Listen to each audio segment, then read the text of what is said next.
Hello students, welcome to SMS study centre. आज हम next chapter पढ़ने जा रहे हैं जो हमारा रहने वाला है Microsoft power point. Okay, last जो हमने पढ़ा था वो था माइक्रोसॉफ्ट वर्ड। ठीक है, उस वर्ड के अंदर हमने देखा था कि वर्ड के अंदर आप कोई भी एप्लीकेशन है, कोई भी लेटर है, वो कैसे टाइप कर सकते हैं या टेक्स्ट कर सकते हैं। अब यहाँ पर जो हमारा नया चैप्टर है वो है माइक्रोसॉफ्ट पावर पॉइंट और ये है क्लास 9th का। तो यहाँ पे हम देखने वाले हैं कि माइक्रोसॉफ्ट पावर पॉइंट कैसे कार्य करता है, वहाँ माइक्रोसॉफ्ट पावर पॉइंट के अंदर कैसे कार्य किया जाता है और उसके अंदर कैसे आप कोई भी प्रेजेंटेशन को बना सकते हैं। तो सबसे पहले देखते हैं कि इसका इंट्रोडक्शन क्या है या इसका परिचय क्या है। वर्तमान युग में सूचना का प्रस्तुतिकरण बहुत ही महत्वपूर्ण विषय हो गया है। सूचना का सजीव प्रस्तुतिकरण आज की पहली आवश्यकता है। मीन्स आप इन्फॉर्मेशन को कैसे शो करते हैं, आपको वो ज़्यादा जरूरी हो गया है। सूचना को सहज, सरल एवं इस ढंग से प्रस्तुत करना है कि जिसको सूचना दी जा रही है उसे आसानी से समझ में आ जाए। माइक्रोसॉफ्ट ऑफिस का एक प्रोग्राम इसी कार्य को बड़ी सरलता से करता है। प्रस्तुतिकरण में सहायक यह प्रोग्राम MS पावर पॉइंट के नाम से जाना जाता है। पावर पॉइंट की सहायता से स्लाइड्स, हैंडआउट्स, स्पीकर नोट्स एवं प्रस्तुतिकरण रूपरेखा तैयार की जा सकती है। अब यहाँ पर एक आपको होम पेज दिखाई दे रहा है जिसके अंदर आपको यहाँ पर कुछ लिखा है। जैसे कि मैं यहाँ बात करता हूँ शुभम कंप्यूटर्स 9 शुभम विहार महेश नगर जयपुर, ऐसा कुछ लिखा है। ठीक है, तो ये हमने केवल यहाँ पर आपको एक एग्जांपल के लिए यहाँ पे लिखा गया है। ठीक है, तो यहाँ पर होम बटन है और होम बटन के अंदर आपको यहाँ पर एक पहली स्लाइड शो हो रही है। ठीक है, अब यहाँ पर स्लाइड क्या होती है, इसको कैसे बनाते हैं, क्या करते हैं, वो सारी चीज़ें हम आगे के अंदर देखने वाले हैं। सबसे पहले देखते हैं स्लाइड शो की अवधारणा या concept of slide show. Slide क्या होती है? पावर पॉइंट का यह पहला विकल्प है। इस पर क्लिक करने पर पूरी स्लाइड मॉनिटर की स्क्रीन पर दिखाई देती है। स्लाइड में शीर्षक होता है, टेक्स्ट होते हैं, ग्राफ होते हैं, आकृतियां होती हैं, क्लिप आर्ट होता है आदि का उपयोग होता है। स्लाइड श्वेत Shyam, black and white and रंगीन हो सकती है। इसके द्वारा ट्रांसपेरेंसी भी बनाई जा सकती है। अब बात करते हैं कि हैंडआउट्स क्या होते हैं। हमने यहाँ बात की है कि यहाँ हम पावर पॉइंट से क्या क्या बना सकते हैं। तो सबसे पहले हमने बात की थी स्लाइड की, अब बात करने वाले हैं हैंडआउट की। हैंडआउट द्वारा हम प्रस्तुतिकरण को आसान बना सकते हैं। अपने प्रस्तुतिकरण से पूर्व दर्शकों को हैंडआउट्स दिए जा सकते हैं। इसमें हमारी स्लाइड के ही प्रिंट एक ही प्रश्न में एक से अधिक हो सकते हैं। फिर बात करते हैं कि स्पीकर नोट्स क्या होते हैं। इसकी सहायता से वक्ता हेतु नोट्स तैयार किए जा सकते हैं। इसमें प्रत्येक पृष्ठ पर एक स्लाइड व वक्ता के बोलने के लिए कुछ नोट्स लिखे जा सकते हैं। फिर बात करते हैं आउटलाइन की। प्रस्तुतिकरण को तैयार करते समय एक विकल्प आउटलाइन के रूप में कार्य करने का होता है। इस विकल्प से कार्य करते समय टाइटल एवं मुख्य टेक्स्ट दिखाई देता है। अब स्लाइड के अवयव मीन्स बेसिक एलिमेंट कौन कौन से हैं स्लाइड के, वो देखने वाले हैं। प्रस्तुतिकरण के लिए उपयोगकर्ता को स्लाइड का निर्माण करना होता है। स्लाइड में उपयोगकर्ता को विषय के अनुरूप शीर्षक, आलेख एवं चित्रों का प्रदर्शन करना होता है। इन्हीं से स्लाइड का निर्माण संभव होता है। स्लाइड में सबसे पहले विषय का शीर्षक, तत्पश्चात उससे संबंधित आलेख देना होता है। आलेख जहां तक हो संक्षिप्त में दिया जाना चाहिए। प्रस्तुतिकरण को प्रभावशाली बनाने हेतु चित्रों का प्रयोग भी किया जा सकता है। ठीक है, तो यहाँ पे बताया गया है कि आप किसी भी जो स्लाइड बना रहे हैं या जो भी प्रेजेंटेशन बना रहे हैं उस प्रेजेंटेशन के अंदर आपको क्या क्या चीज़ें रखनी होती है। अब यहाँ पर स्लाइड की लेआउट की बात करते हैं कि यहाँ पर कौन कौन से स्लाइड के लेआउट दिखाए गए हैं। सबसे पहले यहाँ देखिए, सबसे पहले आपको दिखाया गया है टाइटल स्लाइड, फिर है टाइटल एंड कंटेंट, फिर होता है section header, two contents, comparison, title only, blank, content with caption और पिक्चर विथ कैप्शंस। ये बहुत सारे ऑप्शन आपको यहाँ पर शो हो जाएंगे। मीन्स आपको किस टाइप का प्रेजेंटेशन बनाना है उसके अंदर आप यहाँ पर जो स्लाइड का जो लेआउट है वो यहाँ पर आप तय कर सकते हैं। फिर बात करते हैं टेक्स्ट लेआउट की। तो टेक्स्ट लेआउट क्या होता है? इसके अंदर हम जितने भी जो टेक्स्ट होते हैं, जैसे कि मैं बात करता हूँ आपको कुछ लिखना है, या जैसे कि आपका टाइटल हो गया है, टाइटल एंड टेक्स्ट हो गया है, टाइटल के अंदर 2 कॉलम हो गए हैं। ठीक है, तो ये सारी चीज़ें आपका टेक्स्ट लेआउट के अंदर आएगा। मतलब आपको जितना भी जो टेक्स्ट का कार्य है वो टेक्स्ट लेआउट करता है। फिर बात करते हैं कंटेंट लेआउट की। तो आपका कुछ कंटेंट है, ठीक है ना, आपको किसी के बारे में कुछ बताना है, ठीक है, या उसके अंदर कुछ लिखना है उसके लिए, तो आप वहाँ पर कंटेंट लेआउट का प्रयोग कर सकते हैं। जैसे कि मैं बात करता हूँ यहाँ पर कितने टाइप के हैं, खाली होता है, कंटेंट होता है, टाइटल और कंटेंट होता है, टाइटल और 2 कंटेंट होते हैं, और टाइटल कंटेंट और 2 कंटेंट होते हैं। ठीक है, तो यहाँ पर आप बहुत सारे आपको ऑप्शन यहाँ पर देखने को मिल जाएंगे। फिर मैं यहाँ बात करता हूँ टेक्स्ट एवं कंटेंट लेआउट। तो टेक्स्ट एंड कंटेंट लेआउट के अंदर क्या होगा, यहाँ पर आपको क्या क्या ऑप्शन अवेलेबल होता है। तो ये बात करते हैं टाइटल की, टेक्स्ट एंड कंटेंट की, टाइटल, कंटेंट एंड टेक्स्ट, वापस से टाइटल, टेक्स्ट और 2 कंटेंट्स। फिर बात करते हैं टाइटल कंटेंट के ऊपर टेक्स्ट, टाइटल और टेक्स्ट के ऊपर कंटेंट्स या टाइटल और टेक्स्ट के ऊपर two contents, title and content over text. तो मीन्स आपको यहाँ पर हिंदी और इंग्लिश दोनों के अंदर लिखा है, तो आपको यहाँ पर समझने में आसानी हो रही होगी। फिर मैं यहाँ बात करता हूँ कि यहाँ पर टाइटल टेक्स्ट और कंटेंट का मतलब क्या है, कि एक तो होगा टाइटल, फिर आप उसके अंदर कुछ टेक्स्ट भी लिख सकते हैं और आप वहाँ पर अपना कंटेंट भी डाल सकते हैं, ठीक है ना। तो वहाँ पर उस लेआउट के अंदर या उस प्रेजेंटेशन के अंदर आप ये तीनों चीज़ें डाल सकते हैं, 1, 2 एंड 3, ठीक है। तीनों चीज़ें आपको वहाँ पर अवेलेबल होती है। फिर मैं बात करता हूँ title text and two content. तो यहाँ पर एक तो टाइटल होगा, एक टेक्स्ट होगा और यहाँ पर टू कंटेंट्स होंगे, ठीक है ना। मतलब कंटेंट के लिए आपको यहाँ पर दो ऑप्शन अवेलेबल होंगे। तो ये होता है कंटेंट, टेक्स्ट और टाइटल।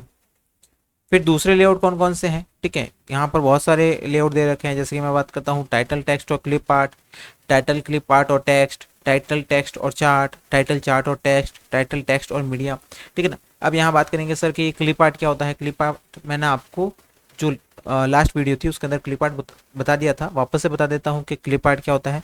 देखिए छोटी छोटी जो पिक्चर्स होती है, ठीक है, छोटी छोटी पिक्चर्स जो होती है, जो ब्लैक एंड व्हाइट के अंदर होती है, उन्हीं को हम यहाँ पर क्या बोला जाता है, यहाँ पर क्लिप आर्ट बोला जाता है, ठीक है। मतलब जो छोटी पिक्चर्स को यहाँ इमेज के अंदर डाला जाता है वो आपकी क्लिप आर्ट कहलाती है। फिर मैं बात करता हूँ यहाँ पर और कौन कौन से टाइप हैं, टाइटल, मीडिया और क्लिप और टेक्स्ट, टाइटल और टेबल, टाइटल और डायग्राम एवं ऑर्गेनाइजेशन चार्ट, या फिर आपका टाइटल चार्ट। अब यहाँ पर बात करते हैं creating and saving a presentation, कैसे तो क्रिएट करना है और कैसे उसको सेव करना है। फिर बात करते हैं सबसे पहले क्या होता है यहाँ पर, ब्लैंक प्रेजेंटेशन होता है, टेम्पलेट का उपयोग करना होता है, या ऑटो कंटेंट विजार्ड होता है, ठीक है। तो यहाँ पर आपको तीन ऑप्शन मिल जाते हैं कि आपको एक खाली प्रेजेंटेशन चाहिए, या फिर उसके अंदर कुछ टेम्पलेट्स चाहिए, या फिर आप उसके अंदर ऑटो कंटेंट विजार्ड रखना चाहते हैं। ऑटो कंटेंट विजार्ड क्या होता है, इस विजार्ड के अंदर हम जानते हैं कि यहाँ प्रस्तुतिकरण तैयार करने का एक सरलतम तरीका है। ऑटो कंटेंट विजार्ड का उपयोग करने हेतु नई स्लाइड प्रस्तुतिकरण मेन्यू में उपलब्ध इस विकल्प को क्लिक करना होगा। क्लिक करने पर आपको ऑटो कंटेंट विजार्ड का स्टार्टअप डायलॉग बॉक्स दिखाई देगा, उसमें हमें नेक्स्ट लिखे बटन को क्लिक करना है। इससे हम अगले विकल्प में आ जाएंगे और इससे उपलब्ध विभिन्न प्रकार के प्रस्तुतिकरण को चुनना होगा। इस डायलॉग बॉक्स में 6 श्रेणी के प्रस्तुतिकरण उपलब्ध होते हैं। हम अपनी आवश्यकता के अनुसार एक प्रस्तुति का चयन कर सकते हैं। इसके बाद अगले विकल्प के लिए क्लिक करेंगे तब विजार्ड के आउटपुट विकल्प में होंगे और इस आउटपुट विकल्प में भी उप विकल्प होंगे। हम अपनी आवश्यकता अनुसार उप विकल्प चुन सकते हैं। अगर हमें कंप्यूटर पर ही प्रस्तुतिकरण करना होता है तो पहला विकल्प चुनेंगे, अगले विकल्प में प्रस्तुतिकरण के टाइटल के बारे में जानकारी देनी होगी, तत्पश्चात नेक्स्ट बटन क्लिक करने पर अंतिम विकल्प हमारे सामने होगा। मीन्स आप यहाँ पर अलग अलग टाइप से यहाँ पर जो भी प्रेजेंटेशन होता है वो कर सकते हैं, ठीक है। एक होता है कि जैसे कि मैं बताता हूँ, जैसे टेम्पलेट के द्वारा, फ्रॉम डिजाइनिंग टेम्पलेट। तो डिजाइन टेम्पलेट के अंदर क्या होगा, यहाँ देखिए आपको यहाँ पर शो हो रहा होगा, थोड़ा सा इसको मैं इनलार्ज कर देता हूँ। ये देखिए आपको यहाँ पर पिक्चर्स दिखाई दे रही होगी कि आपका जो भी टेक्स्ट होगा कुछ इस साइड में रहेगा, जैसे क्लासिक फोटो एल्बम होगा, इंट्रोडक्शन आपका पावर पॉइंट 2007, तो इस टाइप से होगा। या फिर आपका जैसे एक पिक्चर होगी और यहाँ पर नीचे कंटेंट होगा, यहाँ पर ऊपर की तरफ ब्राउन कलर का जो हेडिंग है वो रहेगा और नीचे आपका वाइट के अंदर कंटेंट रहेगा, ठीक है, या ब्लैक के अंदर रहेगा। मीन्स अलग अलग टाइप के टेम्पलेट्स यहाँ पर आपको दे रखे हैं, जैसे कि इंस्टॉल्ड होते हैं और कुछ आप ऑनलाइन भी यहाँ पर उसके अंदर डाल सकते हैं। ओके, अब यहाँ बात करते हैं कि ब्लैंक प्रेजेंटेशन के अंदर क्या होगा, ठीक है। तो आपको मैं यहाँ पर सीधा ब्लैंक प्रेजेंटेशन के बारे में बता देता हूँ कि इसमें कोई भी आपको जो ब्लैंक प्रेजेंटेशन है उसके लिए आपको क्या करना होगा। सबसे पहले हमें ब्लैंक प्रेजेंटेशन विकल्प चुनना होगा। इस विकल्प को चुनने पर कई तरह के स्लाइड लेआउट प्रदर्शित होंगे, उनमें से अपनी सुविधा अनुसार एक विकल्प हम चुन लेंगे। पहले ही विकल्प को चुनने पर एक खाली स्लाइड स्क्रीन पर प्रदर्शित होगी जिसमें टाइटल एवं सब टाइटल नाम के 2 बॉक्स बने होंगे। इस प्रकार हम अपनी आवश्यकता अनुसार स्लाइड लेआउट का चयन कर प्रस्तुतिकरण को पूर्ण कर सकते हैं, ठीक है। अब यहाँ पर ये प्रेजेंटेशन कैसे क्रिएट करते हैं, कौन कौन सी प्रेजेंटेशन होती है, उसके लिए मैंने एक अलग से वीडियो बना रखा है, आप उसके अंदर जाके देख सकते हैं। यहाँ देखिए सेविंग। अब आपको सेव करने के लिए क्या करना होगा, आपके पास में 2 ऑप्शन होते हैं। आप सबसे पहले फाइल मेन्यू के अंदर जाएंगे, ठीक है, वहां पर आपको सेव ऑप्शन दिखाई देगा। किसके अंदर, फाइल मेन्यू के अंदर जाएंगे तो वहां पर आपको एक सेव ऑप्शन दिखाई देगा। जैसे ही आप वहां पर सेव करते हैं तो आपका जो प्रेजेंटेशन है वो वहां पर सेव हो जाता है। आपको जिस नाम से भी सेव करना है आप वहां पर सेव कर सकते हैं। फिर बात करते हैं कि यहाँ पर दूसरा ऑप्शन क्या है, कंट्रोल एस, ठीक है ना। कंट्रोल प्लस एस जैसे ही आप प्रेस करते हैं, ठीक है ना, ये शॉर्टकट की है आपका, तो जैसे ही आप प्रेस करेंगे तो वहाँ पर आपका जो सेविंग का प्रेजेंटेशन मीन्स आपका जो प्रेजेंटेशन है वो सेव हो जाएगा। अब डिफरेंट व्यू ऑफ स्लाइड, ठीक है ना, स्लाइड के कौन कौन से व्यू होते हैं, तो यहाँ पर आपके तीन बहुत सारे ऑप्शन दे रखे हैं। जैसे कि बात करता हूँ स्लाइड शॉर्टर, नोट पेज, ठीक है, स्लाइड शो। तो यहाँ पे ये ऑप्शन क्या क्या है और कैसे कार्य करते हैं। जैसे कि मैं बात करता हूँ स्लाइड शॉर्टर, इसमें हम अपनी प्रस्तुति को प्रत्येक स्लाइड का लघु चित्र क्रमानुसार देख सकते हैं। इस लघु चित्र में स्लाइड के समस्त ग्राफिक एवं टेक्स्ट प्रदर्शित होंगे। इस व्यू में अपनी प्रस्तुति में स्लाइड के क्रम को बदल सकते हैं। इनके लिए ट्रांजिशन एवं बिल्ड का उपयोग कर सकते हैं। स्लाइड शॉर्टर मतलब आपको यहाँ पर पूरे की पूरी जो स्लाइड्स है यहाँ पर यहाँ शो होगी, ठीक है, पूरी की पूरी जो भी स्लाइड्स है आपकी बनी हुई वो यहाँ पर आपको शो होने वाली है एक साथ। उसके अंदर क्या डायग्राम डाला है आपने, कौन कौन सी स्लाइड्स है, आपको स्लाइड को कैसे क्रम में जमाना है, जैसे 1 2 3 है आपका, तो इस स्लाइड को कहाँ पर लेना है, 3 वाली को आगे डालना है या पीछे करना है, वो सारी चीज़ें आप यहाँ पर स्लाइड शॉर्टर व्यू के द्वारा देख सकते हैं। नोट पेज, इसके अंदर आपका क्या होता है, इस प्रकार के व्यू का उपयोग वक्ता नोट्स बनाने के लिए किया जाता है। इस प्रदर्शन में प्रत्येक स्लाइड के लिए एक पृष्ठ प्रदर्शित होगा। इस पृष्ठ पर स्लाइड का प्रदर्शन होता है, साथ ही इसके नीचे रिक्त स्थान होता है। कहने का मतलब है आप वहां पर नोट डाल सकते हैं कि इस स्लाइड के अंदर हमने क्या क्या चीजें डाली है, इस स्लाइड के अंदर हमारी क्या क्या चीजें हैं और इस स्लाइड के अंदर हमें कौन कौन सी चीजें ऐड की है। फिर स्लाइड शो, स्लाइड शो मतलब आपको वहां पर स्लाइड को प्रेजेंट करना, ठीक है ना। आपका जैसे आप स्लाइड शो करते हैं तो वहां पर स्लाइड शो होते टाइम आपको कैसी दिखाई देगी, जैसे आपकी एक स्लाइड आई है वो स्लाइड कैसे शो होगी, उसके अंदर जो उसका प्रेजेंटेशन होगा, उसके अंदर एनिमेशन है, एनिमेशन किस टाइप से है, टेक्स्ट किस टाइप से आने वाले हैं, वो सारी चीजें स्लाइड शो के अंदर आपको वहां पर शो होने वाली है, ठीक है। फिर बात करते हैं यहाँ पर, ये देखिए जैसे शुभम कंप्यूटर लिखा है यहाँ पे। तो फिर बात करते हैं एडिटिंग और फॉर्मेटिंग की, ठीक है। एडिटिंग और फॉर्मेटिंग क्या होता है, स्लाइड में आवश्यकता अनुसार परिवर्तन किया जा सकता है। इसी तरह स्लाइड के प्रारूप में भी उपयोगकर्ता की आवश्यकता अनुसार परिवर्तन हो सकता है। इन कार्यों के लिए हमें एडिट एंड फॉर्मेट मेन्यू का अध्ययन करना होगा। इन दोनों के बारे में नीचे बताया गया है।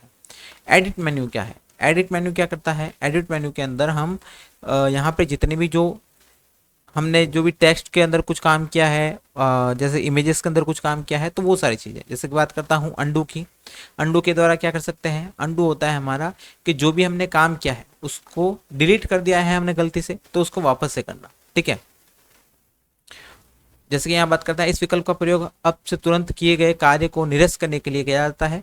पावर पॉइंट में कुछ कार्य ऐसे भी होते हैं जिनको अंडू नहीं किया जा सकता है। इस समय एडिट मेन्यू के इस विकल्प में अंडू के स्थान पर कांट अंडू लिखा आता है, ठीक है। कट करना मीन्स आप कोई भी जो भी आपका जो टेक्स्ट है उसको वहां से हटाना चाहते हैं और कहीं और दूसरी जगह पे जाके वहां पर उसको पेस्ट करना चाहते हैं, तो वहां पर उसको कट कर सकते हैं। कॉपी आप सभी जानते हैं कि कॉपी करना मीन्स एक जगह से दूसरी जगह पर उस टेक्स्ट को ले जाना। क्लियर करना, ठीक है ना, क्लियर करना मीन्स उस टेक्स्ट को हटाना पूरा, या जो भी आपकी इमेज है उसको डिलीट करना। सेलेक्ट ऑल, जो भी टेक्स्ट है उन सभी को सेलेक्ट करना, जैसे कि ये पूरा टेक्स्ट है, इस पूरे टेक्स्ट को सेलेक्ट करना। डुप्लीकेट, ठीक है ना, इस विकल्प का उपयोग चुने हुए ऑब्जेक्ट की एक प्रति इसमें थोड़ा परिवर्तन करने के लिए किया जाता है। मीन्स आप वहां पर उसकी डुप्लीकेट भी तैयार कर सकते हैं।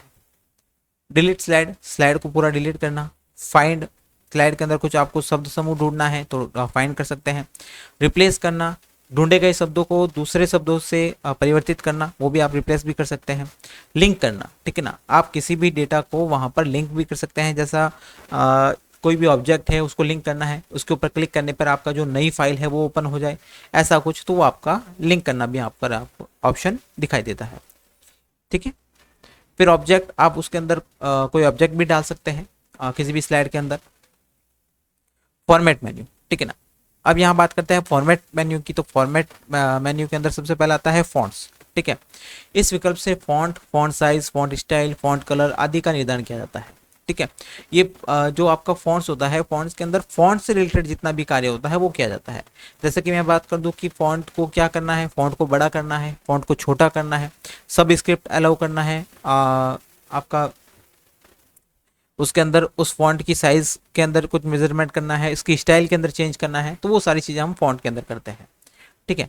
फिर यहाँ बात करते हैं बुलेट्स की।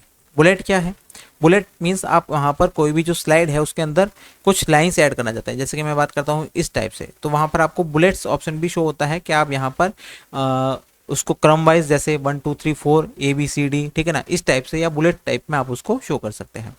अलाइनमेंट करना, ठीक है ना, अलाइनमेंट मीन्स टेक्स्ट आप कहाँ पर रखना चाहते हैं, जैसे कि एक होता है लेफ्ट अलाइनमेंट, ठीक है ना, लेफ्ट के अंदर टेक्स्ट रखना चाहते हैं, सेंटर होता है, और एक होता है राइट अलाइनमेंट, ठीक है। तो राइट के अंदर सारा का सारा टेक्स्ट राइट के अंदर अलाइनमेंट रहेगा। फिर बात करते हैं सेंटर की, तो सेंटर के अंदर आपका जो भी टेक्स्ट है वो सेंटर के अंदर रहेगा, ठीक है ना।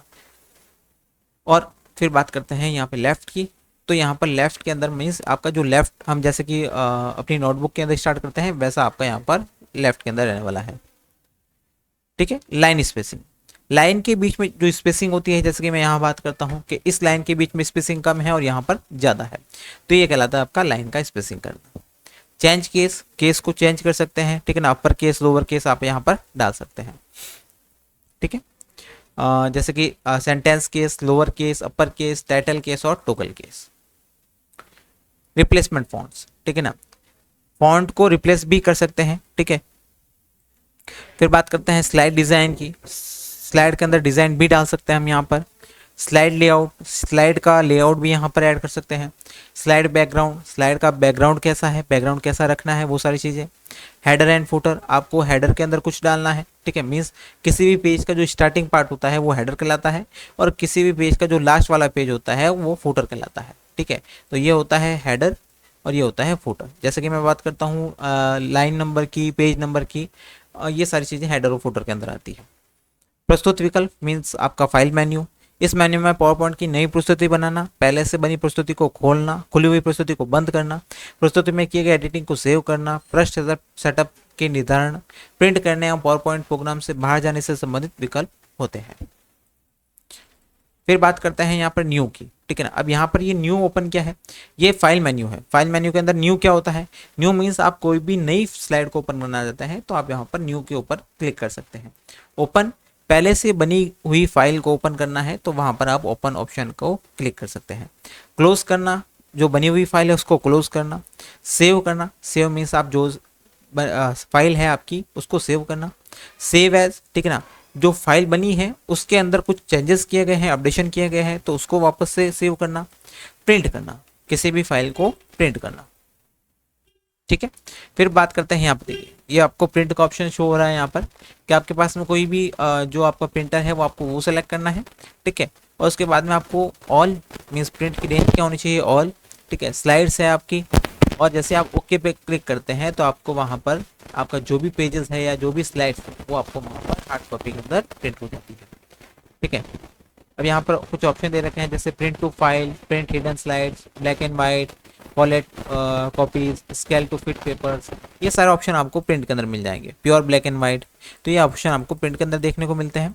एग्जिट, एग्जिट मीन्स आप जो भी आप आपकी जो विंडो है, ठीक है ना, पावर पॉइंट की विंडो है उससे आपको एग्जिट होता है, तो पूरी की पूरी जो आपकी एप्लीकेशन है उसको।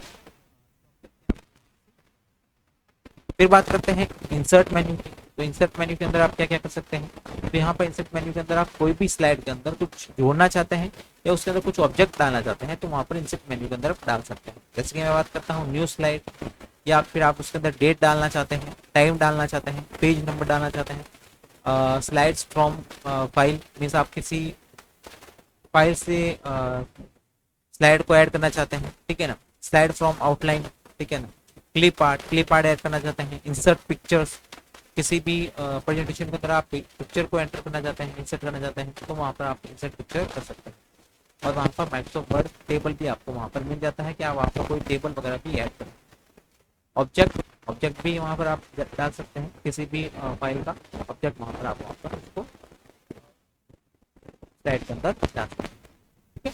फिर बात करते हैं व्यू मेन्यू की, तो व्यू मेन्यू के अंदर क्या होता है, सबसे पहले हम देखते हैं स्लाइड कि स्लाइड कैसा है, स्लाइड के अंदर क्या क्या प्रोविजन है, वो सारी चीज़ें। फिर बात करते हैं मास्टर, मीन्स स्लाइड मास्टर जो आपकी होती है, मास्टर के अंदर क्या होता है, इस मेन्यू में 4 विकल्प होते हैं जैसे कि slide master, outline master, hand out master, ठीक है ना, या नोट मास्टर।